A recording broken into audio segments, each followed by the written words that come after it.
The words cut through the warm air like a blade. "Sorry, ma'am, this section is for invited VIPs only." Two security guards stood before June Maddox, arms crossed, faces carved in authority. Their voices were low, but the message carried, drawing murmurs from the crowd at the prestigious high school's graduation ceremony. Eyes flicked toward her faded khaki jacket, its military patches worn thin, her regulation boots scuffed but shined. No silk dress, no pearls, just June, a woman who didn't belong in their eyes. She didn't flinch. Her gaze swept the stage, searching for her son, Ethan, 17, tall, mixed race, and the valedictorian. His name was etched in the program, a testament to his brilliance. June had earned her place here, not through wealth or status, but through years of sacrifice. Yet, as the guards gestured again, a polite nudge masking exclusion, she stood. Not in surrender, but because she knew the rules of this town. Not her place, not her people. She followed them, program clutched tightly, her steps steady on the walkway. June had arrived early, slipping past the gathering crowd to her assigned seat in the fourth row, marked Maddox on a neat placard. The chairs, under a pristine canopy, were for donors and board members, but her name was there, parent of the valedictorian. She sat, hands folded, her khaki jacket bearing a faint Maddox patch. Her boots, worn at the soles, grounded her. Her hair, pinned tightly, framed a face shaped by persistence, not privilege. Then came Mrs. Bellamy, coral silk wrap fluttering, heels clicking, her husband trailing with a monogrammed fan. She spotted June and sniffed, whispering to another mother, "I thought we were keeping the photo section clear of clutter." The words rippled. Within minutes, Principal Kent received a note, nodded, and security approached. "Ma'am, we need to adjust seating," the first guard said, neutral but firm. "We'll ensure you have a good view." June's fingers tightened on the program. "This is my seat," she said softly. "My son is the valedictorian." The second guard nodded. "Just a temporary change, ma'am." She rose, not out of agreement, but because she understood the game. They moved her back one row, then two, then further, until she sat in the 10th row under a sagging banner. "Congratulations, class of 2024. No one spoke to her. The air smelled of mulch and expensive perfume, neither hers. From her new seat, June watched Ethan near the stage, his robe pressed, his dark curls neat. He stood straight, carrying the calm she'd taught him, "Never show they've hurt you." She adjusted her collar, the wind revealing a hidden patch sewn inside her jacket. She didn't need their validation. She was here for him. Unseen at the field's edge, 6 men stood, dressed in plain shirts and slacks, their posture betraying military training. They watched as June was moved, their eyes tracking each shift, each polite dismissal. They didn't speak, but their stillness grew heavier. They hadn't come for the crowd or the ceremony. They'd come for her. June's past wasn't in the program.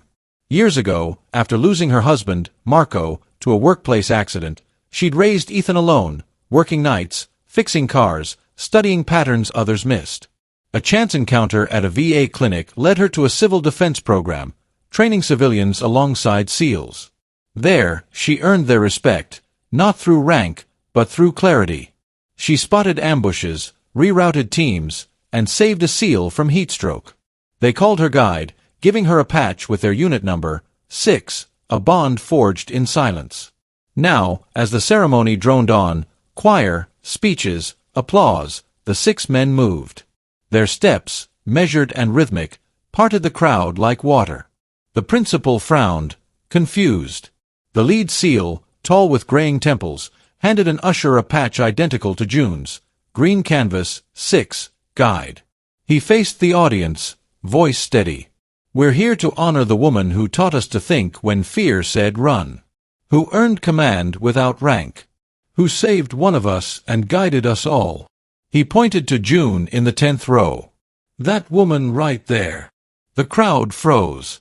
"You call her the valedictorian's mother," he continued. "We call her guide. No one deserves the front row more." Silence fell, heavy and reverent. Ethan, at the podium, stepped down, walked to the men, and extended his hand. They saluted, crisp and unified. A student stood, clapping. Others followed, the sound swelling into thunder. June sat still, eyes glistening, thumb brushing the hidden patch. She didn't need to look back. She knew they were there. The applause should have ended the ceremony, but one name remained, Ethan Maddox, valedictorian. He crossed the stage, eyes locked on his mother in the 10th row. At the podium, he ignored his prepared speech, hand steady on the wood. "I had a speech," he began, voice clear. "Jokes, quotes, a story about a cat. But it doesn't matter now." He nodded toward June. "My mother has been pushed aside, ignored, overlooked by this town my whole life. Some of you don't know her name. You should. Every achievement of mine, every paper, every late night, was because she steadied me. Today, she wasn't allowed her seat." Heads dropped. Mrs. Bellamy's smile cracked. "You talk about respect, service, excellence," Ethan continued. "Those aren't words for hallways. They're lived. No one lives them better than the woman who taught special forces tactics without firing a gun, who raised me alone, who gave everything." He gestured to the seals. "They came because they remember what this town forgets. Her name is June Maddox. If this school values what it claims, it'll remember her too." The crowd rose, clapping, not out of habit but acknowledgement. Ethan stepped down, walked to June, and kissed her cheek. "We made it," he whispered. She adjusted his collar, hands trembling slightly. The seals saluted June as the ceremony closed, then vanished into the shade. The principal, shaken, announced his retirement soon after. Bellamy faded from the parent board. A new award, the Maddox Recognition for Unseen Service, was proposed and passed. June returned to her garage, teaching a local boy to rebuild engines, telling him, "Don't ask permission." Ethan's speech spread, shared in newsletters, pinned in classrooms. A front-row chair stayed empty at future ceremonies, a quiet tribute. As summer ended, June and Ethan ate burgers in their driveway, his diploma on the dashboard. The world had shifted, not by applause, but by truth seen. "Do people change?" Ethan asked. June wiped oil from her hands, looked at the quiet road, and said, "Some don't. The ones who matter do."